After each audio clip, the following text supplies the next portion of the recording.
Hello po sa inyong lahat. Kumusta po kayo? Ito po, mayroon pa ako dito my own version of toasted fried fish sisig. Ito po, iluluto na po natin siya. Simple lang po ito, pero masarap din po. Ayan. Ito po ang mga sangkap niya. Ayan, sibuyas. Isa po natin siya. Nasa siya ay maluto. Pero wag pong sunog. Tama lang pong pagkaluto. Sunod po natin ang bawang. Ayan. Tapos, isunod naman po natin itong luya. Ayan. Tapos, gisa-gisahin po natin siya para lumambot siya. Ayan. Hanggang sa maluto po siya. Tapos, isunod naman po natin ang kamatis. Ayan. Oh, mapulang mapula. Hinog na hinog po ang kamatis. Vitamin C. Ayan.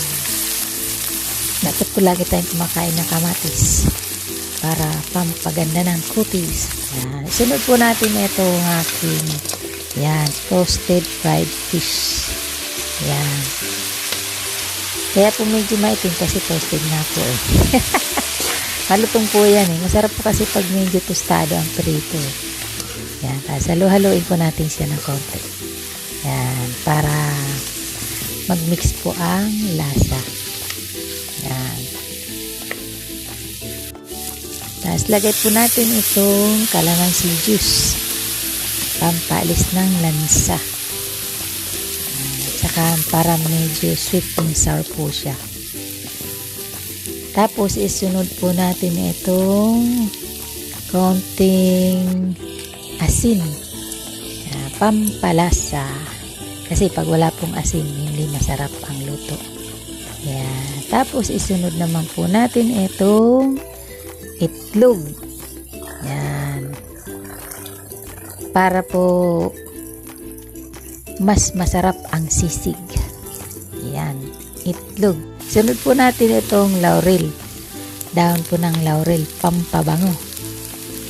Ayan. Tapos, isunod po natin itong mayonnaise. Ayan. Pampasarap pa din po ng sisig. Mayonnaise. Para po, yummy ang ating sisig. Yan, eto na po. Luto na siya. Yan. Na-shortcut po yung pagka-ano ko eh. Hindi ko na po pinakita yung paglagay din sa plato. Ayan. Try po ninyo ito at masarap po ang sisig ito. Sarili ko lang po itong version. Ayan. Pero kung ayaw naman po niya tostadong isda, pwede naman po. Ito kasi gusto ko po medyo malutong.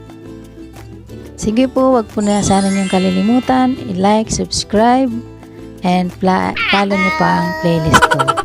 At ito po ang aking channel, Alro TV. Okay po, bye-bye. Thanks for watching.